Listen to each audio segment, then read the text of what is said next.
begins in 3, 2, 1.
전국의 시청자 여러분, 그리고 해외 동포 여러분, 안녕하셨습니까? 지금부터 선한 목자 텔레비전 방송을 시작하겠습니다. 먼저 하나님께 기도드리겠습니다. 영접하는 자, 곧 그 이름을 믿는 자에게는 하나님의 자녀가 되는 권세를 주셨으니 이는 혈통으로나 육정으로나 사람의 뜻으로 나지 아니하고 오직 하나님께로서 난 자들이니라. 말씀이 육신이 되어 우리 가운데 거하심에 우리가 그의 영광을 보니 아버지의 독생자의 영광이요 은혜와 진리가 충만하더라. 아멘. 아멘. 인류 역사를 계획하시고 주관하시는 하나님 아버지, 저희 선한 목자 텔레비전 방송 앞으로 부르르신 사랑하는 모든 시청자분들에게 하나님께서 계획하신 인류 역사의 의미와 그 목적을 깨닫게 하여 주시옵소서. 아멘. 그리하여 하나님께서 계획하신 인류 역사의 목적은 세상 중에서 죄인을 회개시켜 예수님을 믿게 하심으로 천국 백성이 되게 하시는 것임을 깨달아 알게 도와주시옵소서. 아멘. 하나님을 다른 우상신들과 구별하게 하시고 영원토록 살아서 역사하시며 비록 신령한 하늘에 계시지만 이 땅에서 이루어져가는 인류 역사를 주관하시는 분은 하나님이시라는 사실에 눈을 뜨게 역사하여 주시옵소서. 아멘. 믿사옵고 감사하며 우리 주 예수님의 이름으로 기도하였습니다. 아멘. 아멘.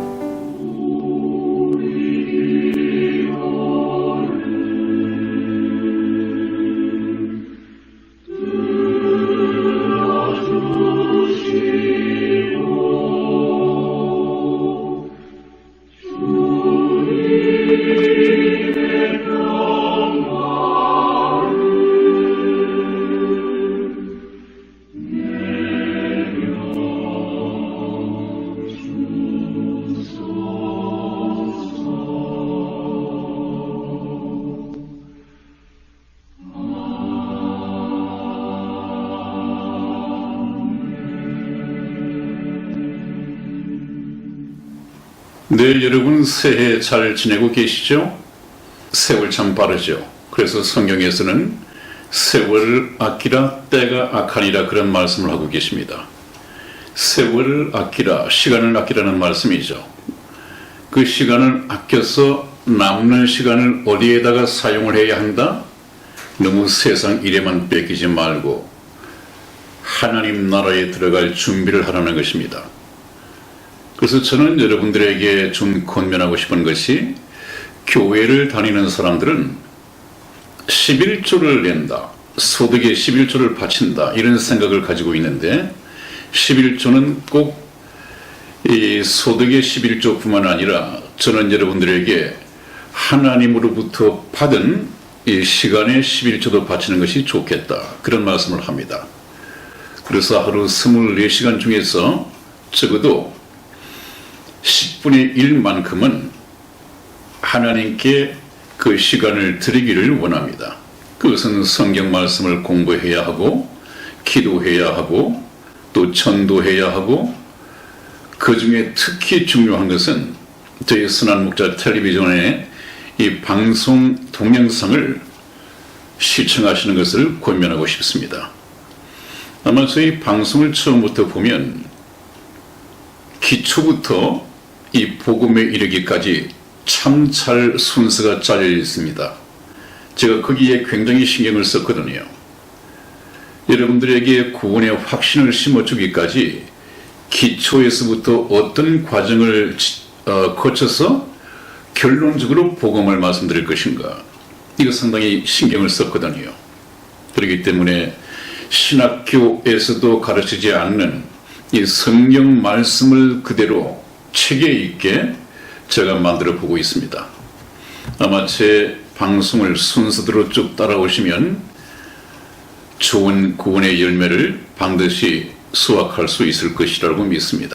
네, 여러분, 오늘 이 시간 첫 번째 주제는 원수들을 위해서 기도하시다.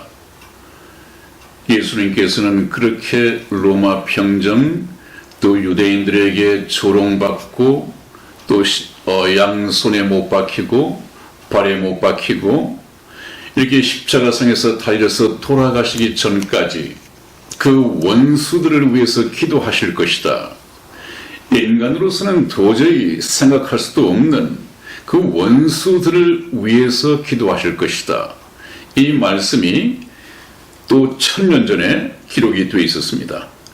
우리 기록되어 있는 시편 109편 2절에서 4절까지 말씀을 우리 이승희 집사 읽어드리겠습니다.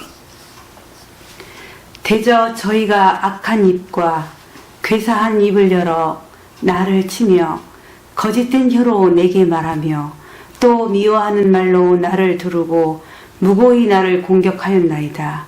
나는 사랑하나 저희는 도리어 나를 대적하니 나는 기도할 뿐이라. 아멘. 나는 기도할 뿐이라. 원수들을 위해서 십자가상에서 운명하시기 전에 참 모진 고통과 비웃음과 조롱 속에서 창조주 하나님께서 이 세상에 오셔서 만드신 피조물들에게 저렇게 비웃음을 당하고 못 박혀 돌아가시면서 하신 말씀이 기도하셨다. 그 내용을 한번 볼까요? 대저 저희가 악한 입과 괴사한 입을 열어 했는데, 괴사하다는 말은 교묘하게 속인다는 말입니다. 교묘하게 속인다.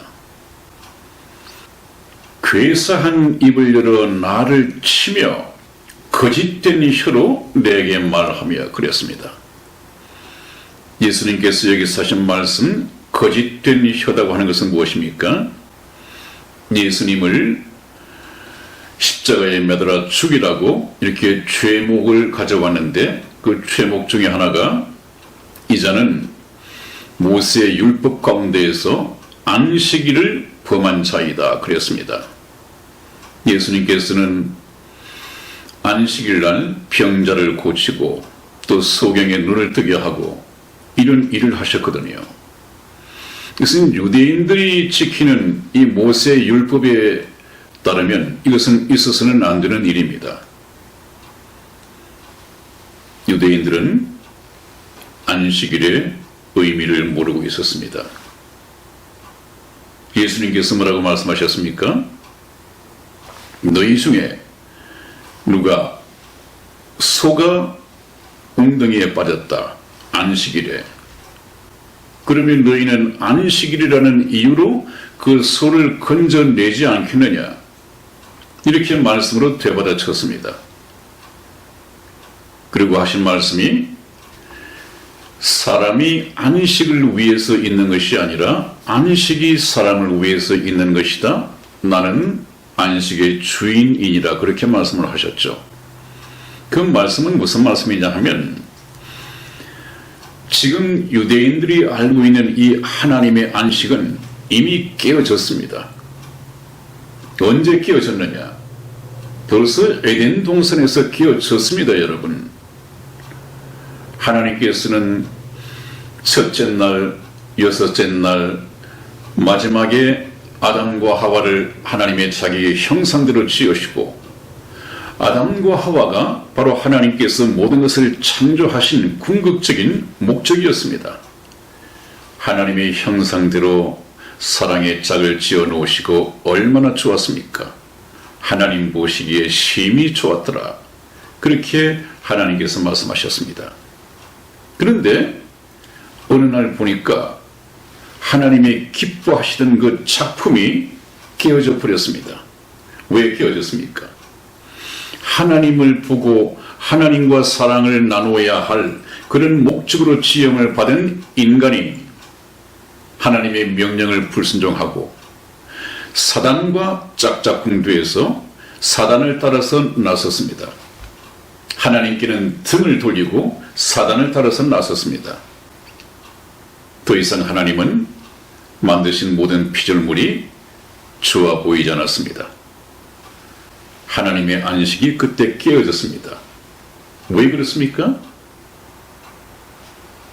이제 하나님께서는 하나님을 잘못 판단하고 하나님을 잘못 의심을 해서 하나님을 떠나버린 그 인생을 참 불쌍하게 여기셨습니다.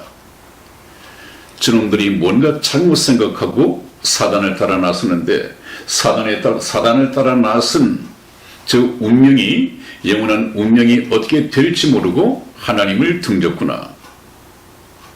그것을 하나님께서는 불쌍히 여기셨죠. 그래서 아니다. 비록 나를 잘못 알고 의심하여 나를 떠났지만 내가 저들을 구원하여 다시 나를 향해게끔 나와 사랑하게끔 구원하는 일을 해야겠다 라고 해서 하나님께서는 곧바로 인류 역사를 계획하시고 경영하셨습니다, 여러분. 그러므로 인류 역사가 언제 시작이 되느냐?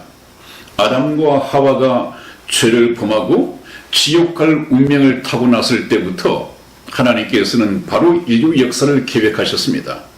왜 그렇습니까? 아담과 하와를 통해서 태어날 이 죄인들을 구원하셔서 아담과 하와가 실패한 천국 백성이 되게끔 하나님께서는 구원하는 역사를 인류 역사를 통해서 계획하셨습니다. 지금도 그렇게 경영하고 계십니다. 인류 역사에 끝이 있느냐고요? 끝이 있습니다. 그 종말이 거의 가까이 오고 있습니다. 왜 인류 역사에 종말이 있습니까? 인류 역사의 목적이 하나님께서는 이 세상에서 아담의 후예로 태어난 모든 죄인들 가운데에서 예수님을 믿고 구원받은 하나님의 백성들을 모집하는 것이 하나님 편에서 볼 때 인류 역사의 목적입니다. 전문 시간에도 제가 말씀을 드렸죠. 우리 인간이 이 세상에 태어난 목적은 무엇이냐? 바로 예수 그리스도를 믿고 7, 80년밖에 살 수 없는 이 육체의 생명을 예수 그리스도를 믿고 영혼이 구원받아서 그 영혼이 하나님께서 예비하신 신령한 몸으로 갈아입고 영원히 천국에서 복락을 누리면서 살아가도록 그야말로 인생 대박을 얻는 것이 바로 인생의 목적입니다. 그러므로 저와 여러분들은 어떤 대가를 치르더라도 반드시 예수 그리스도를 만나서 주님께서 주시기 위해서 준비해 놓으신 천국행 티켓을 각자가 다 받아야 됩니다. 그것을 위해서 제가 이 방송을 시작했다고 말씀을 드렸죠. 네, 그래서 이스라엘 백성들은 예수님을 안식을 범한 자라고 했는데 그렇지 않습니다. 유대인들이 이 안식을 잘못 이해를 하고 있었습니다. 예수님께서는 인자가 안식의 주인이라고 말씀을 하셨습니다. 그래서 안식의 의미를 잘 깨우쳐 주셨음에도 불구하고 유대인들은 모세의 율법만 알고 있었기 때문에 예수님의 말씀이 들어오질 않았습니다. 그래서 예수님을 첫 번째 안식일을 범한 죄인이다 이렇게 몰아붙여가지고 죄목을 만들었고, 또 하나는 예수님께서는 유대인들이 믿든 믿지 않든 유대의 왕, 이스라엘의 왕으로 오셨습니다. 당연히 예수님은 하나님이시기 때문에 이스라엘의 왕이시죠. 이스라엘의 왕일 뿐만 아니라 모든 이 인간들에게 만왕의 왕이십니다. 또 우주를 다스리시는 우주의 왕이시기도 합니다. 근데 이것을 유대인들이 몰랐단 말이죠. 예수님은 사실을 얘기를 했습니다. 내가 유대인의 왕이다. 이렇게 말씀을 했습니다마는 그것을 믿고 받아들이지를 못했습니다. 믿어지지가 않았습니다. 그것이 어떻게 믿어지겠습니까? 그래서 자칭 유대인의 왕이다. 저 자칭 유대인의 왕을 매달아야 한다. 여러분, 저 예수님 십자가 머리 위에 있는 죄패가 있습니다. 저기 죄패는 유대인의 왕이라고 쓰라고 빌라도 총독이 명령을 했습니다. 그랬을 때 오히려 유대 선민, 유대인, 유대 종교 지도자들, 대제사장들과 서기관들은 유대인의 왕이 아니라 자칭 유대인의 왕이라고 써라 이렇게 건의를 했지만 빌라도는 그렇지 않았습니다. 내가 쓸 것을 썼다. 더 이상 이를 달거나 토를 달지 말라. 거부하고 유대인의 왕이라고 썼습니다. 하나님의 역사죠. 예수님은 유대인의 왕입니다. 그러나 오늘날에는 유대인뿐만 아니라 구원받은 모든 성도들, 참 이스라엘, 영적인 이스라엘, 모든 성도들의 왕이십니다. 왕은 뭐라고 했죠? 통치하시는 분입니다. 다스리는 분입니다. 그래서 우리가 거듭났다, 하나님의 백성이 되었다고 한다면 저와 여러분들은 반드시 하나님의 말씀, 하나님의 법도를 따라서 다스림을 받아야 합니다. 통치를 받아야 합니다. 하나님의 백성이라면 당연히 왕이신 예수 그리스도의 통치를 받아야 합니다. 여러분들은 말로만, 입으로만 나의 왕이시여 주여 주여 하십니까?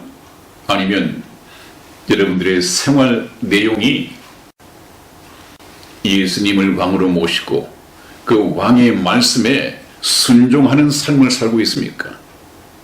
여러분들은 하나님의 말씀을 삶의 원리로, 삶의 철학으로 살아가고 계십니까? 그렇다면 하나님의 자녀입니다.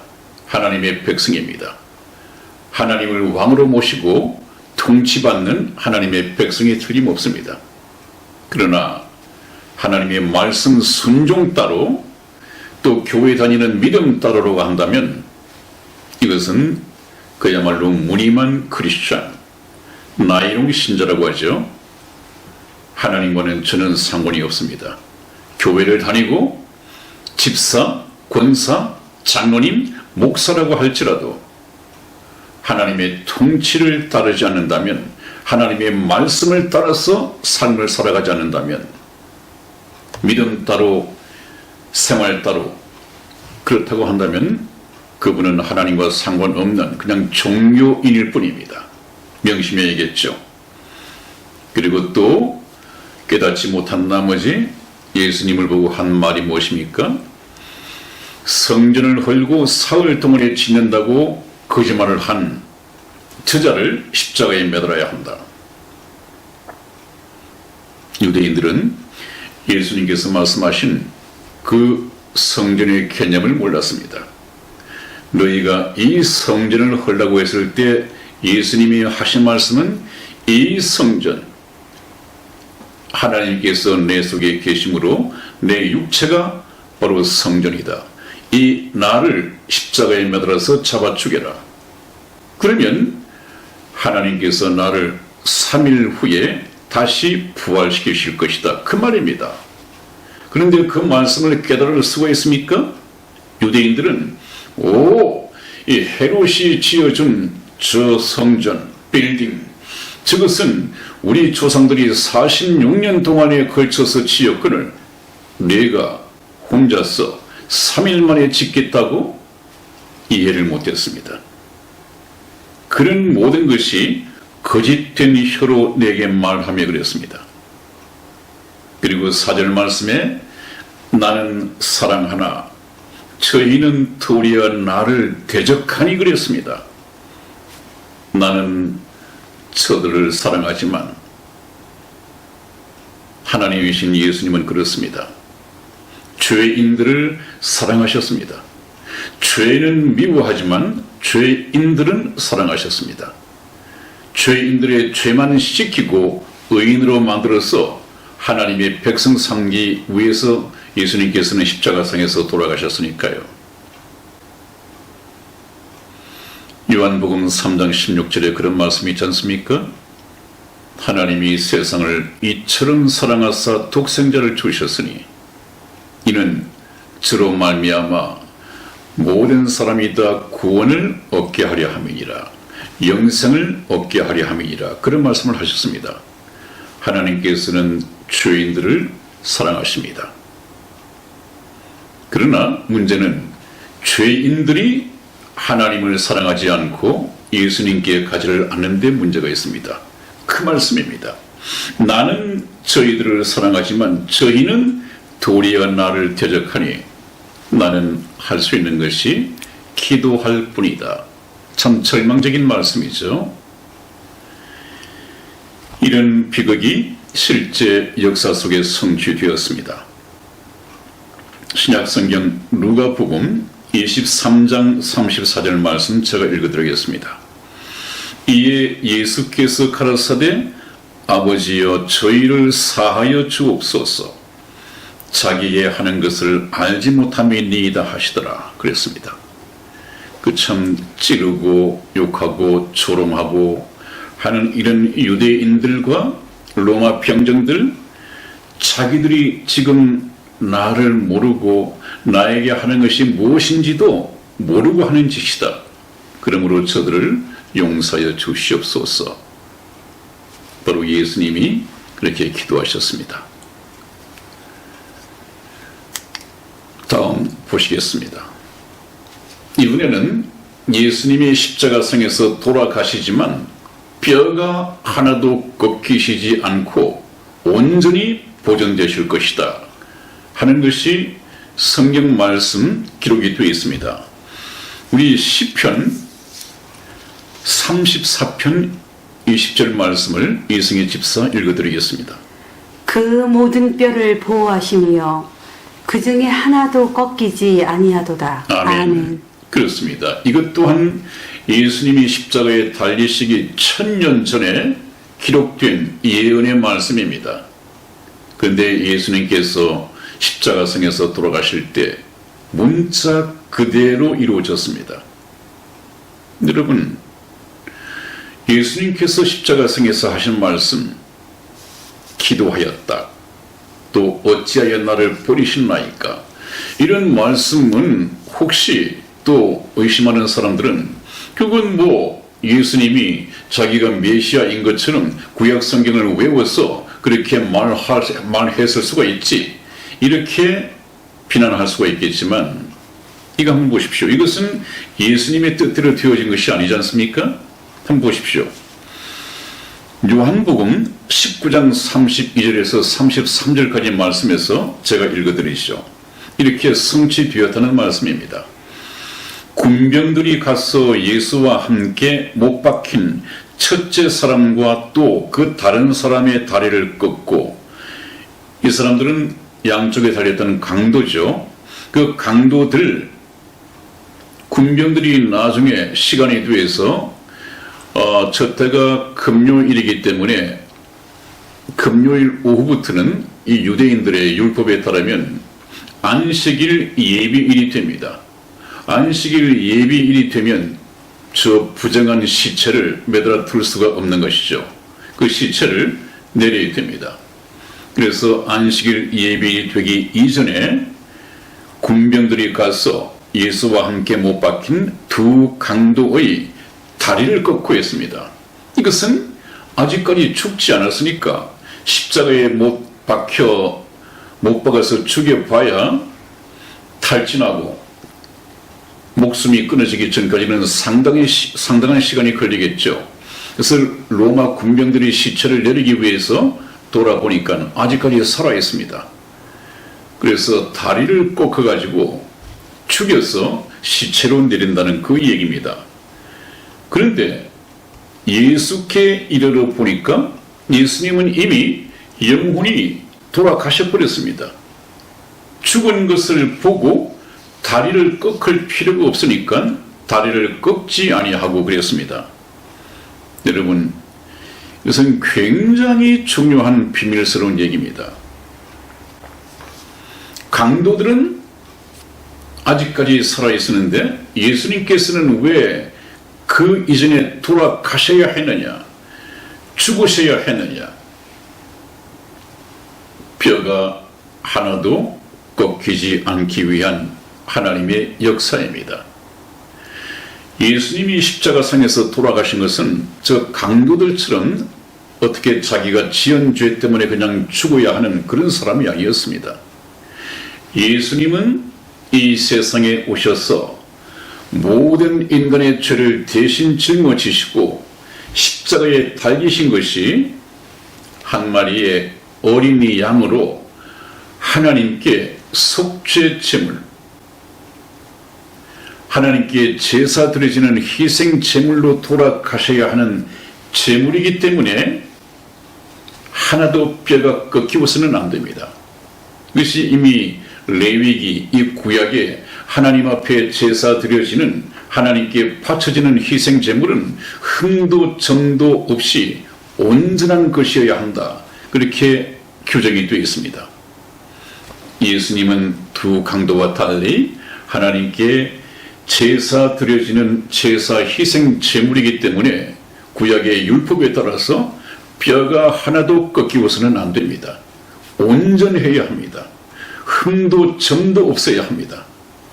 그래서 예수님이 무릎 위에 뼈가 꺾이지 않도록 이미 하나님께서는 예수님을 로마 군병들이 뼈를 꺾기 이전에 돌아가시게 역사하셨다 그 말입니다. 참 하나님의 말씀은 심오하고 우리가 하나님의 뜻을 알아보면 성경 말씀은 완벽합니다. 어떻게 믿지 않을 수가 있습니까? 믿지 않으려고 작정하지 않고서야 어떻게 믿지 않을 수 있습니까? 그럼에도 불구하고 믿지 않는 사람은 지옥 가고 싶어서 환장한 사람들이겠죠? 믿어질 때 아멘으로 화답하고 믿어야 합니다. 요한복음 19장 36절에서는 그렇게 말합니다. 이 일이 이룬 것은 그 뼈가 하나도 꺾이우지 아니하리라 하는 성경 말씀을 응하게 하려 함이라. 그렇게 말씀이 기록되어 있습니다. 여러분. 그래서 뼈가 꺾이지 않는 것까지 하나님께서 섭리를 하셨습니다. 그 다음에 또 한번 봅니다. 16번째, 예수님께서는 돌아가실 때 부자의 묘실에 장사되실 것이다. 이렇게 기록이 되어 있었는데 이것은 이사야서 53장 9절 말씀에서 확인할 수 있습니다. 우리 이승희 집사 읽어드리겠습니다.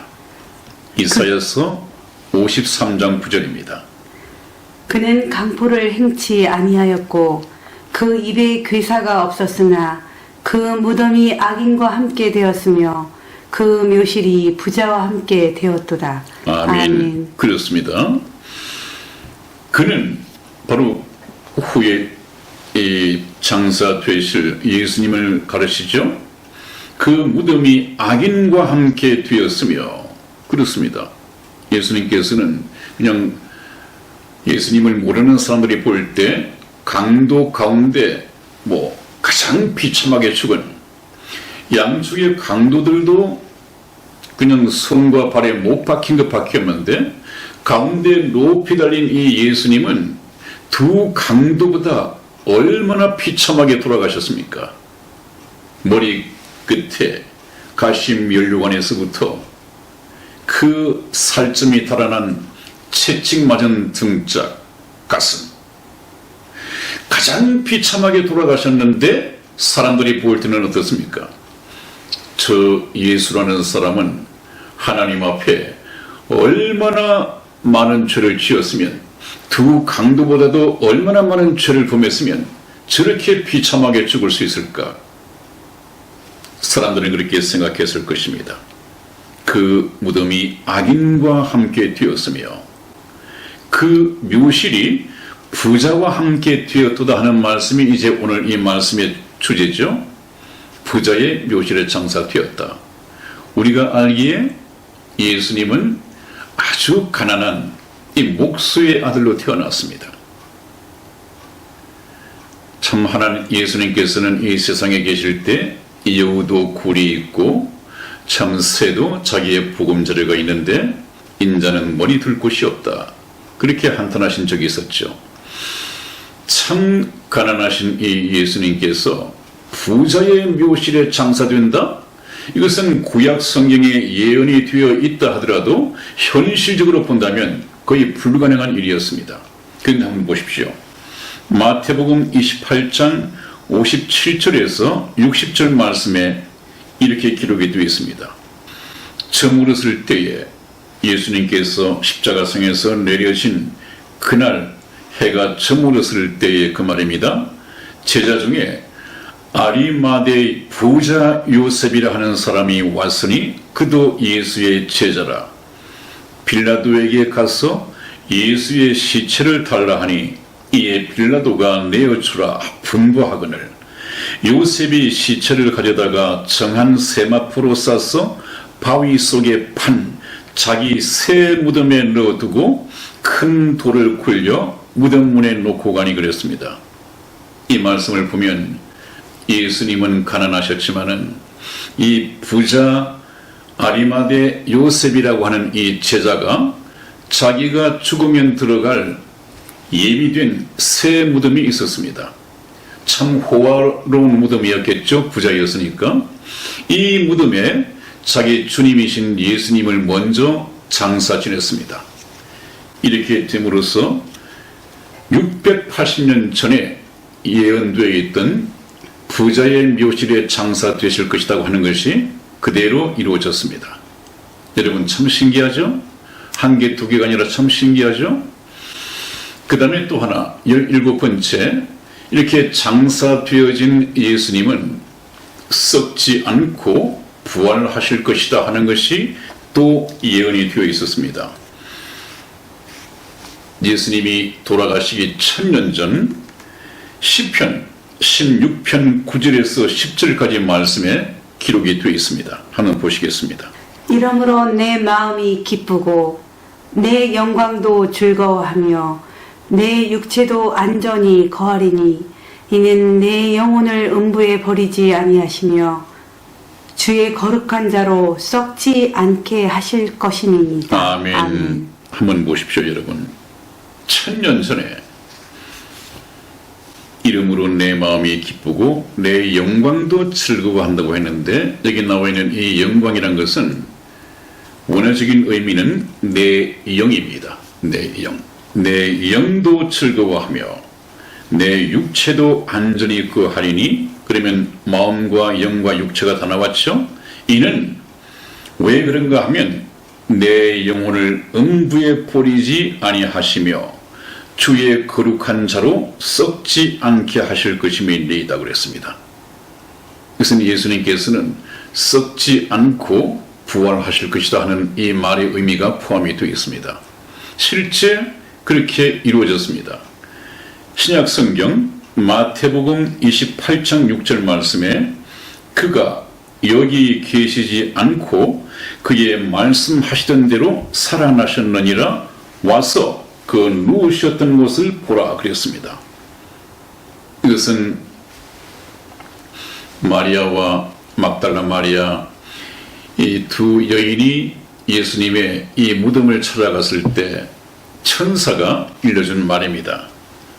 너희가 찾는 그 예수는 여기 계시지 않고 그분께서 평소에 말씀하시던 대로 살아나셨느니라. 와서 예수님께서 누우셨던 것을 보라. 그 무덤은 비어 있었습니다. 그래서 예수님께서는 다시 살아나셨다. 예수님께서 다시 살아나신 그 몸은 죽기 전에 이 육체와는 다릅니다. 신령한 몸으로 부활하셨습니다. 저와 여러분들도 주님께서 공중 재림하실 때, 휴거될 때 순식간에 후련히 변화될 것이라고 하는데, 후련히 변화되면서 입을 그 몸은 부활하신 예수님의 이 신령한 몸과 꼭 같습니다. 그 몸이 어떤 몸인가 하는 것은 나중에 여러분들에게 다시 구체적으로 설명드릴 때가 있을 것입니다. 아무튼 신령한 몸, 이 피가 없는 살과 뼈만 있고 시간과 공간을 초월해 다닐 수 있는 이 몸, 전혀 병들거나 늙거나 이 죽는 그런 몸이 아니라 영원한 천국의 복락을 누릴 수 있는 그런 신령한 몸입니다. 자, 그 다음에 또 한번 보겠습니다. 예수님께서는 부활하신 후에 이제는 승천하실 것이다. 하나님께서 계시던 하나님 나라로 다시 돌아가실 것이다 하는 것이 예언이 되어 있었고 그렇게 성취되었습니다. 예언을 한번 보겠습니다. 이것 또한 예수님께서 돌아가시기 1000년 전에 기록된 말씀입니다.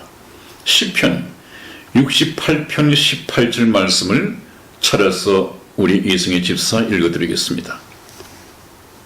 주께서 높은 곳으로 오르시며 사로잡은 자를 끌고 선물을 인간에게서 또는 배역자 중에서 받으시니 여호와 하나님이 저희와 함께 거하려 하심이로다. 아멘. 아멘. 그렇습니다. 여러분, 여기서 시간 관계상 주제와 맞게 주께서 높은 곳으로 오르시며 그랬습니다.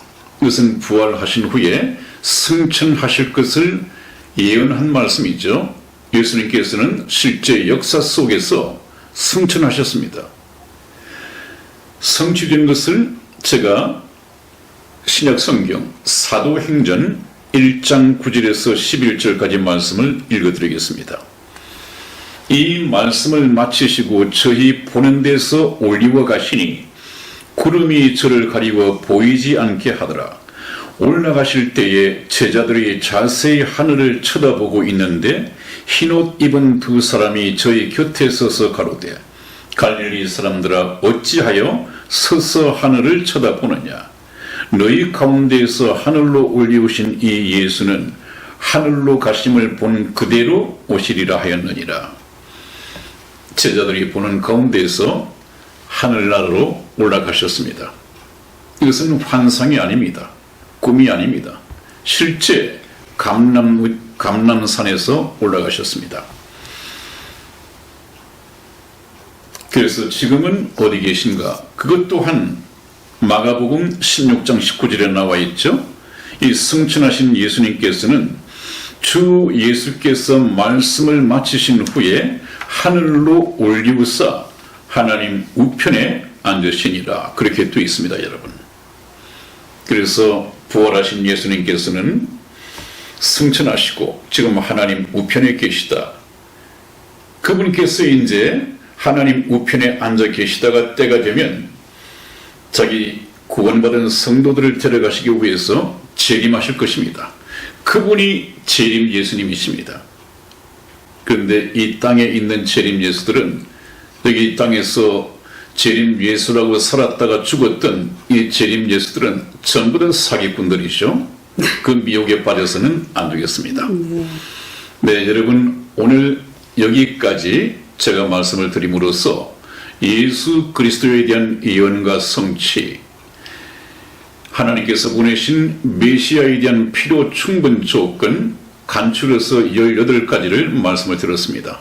아마 이것만 보시면 예수 그리스도는 이 땅에서 미혹하는 이단 교주나 자칭 예수 그리스도가 아니고 또 이 예수님은 이 땅에 우리를 죄에서 구원하기 위해서 오신 구세주이지 우리로 하여금 육체 질병이나 이 세상의 가난으로부터 구원하시기 위해서 오신 예수님이 아니다. 다른 예수, 기복신학의 예수에 여러분들이 미혹되지 않기를 주님의 이름으로 축원을 드립니다. 아멘. 오늘도 여기까지 끝을 맺겠습니다. 다음 시간에 뵙겠습니다. 안녕히 계십시오. 안녕히 계세요.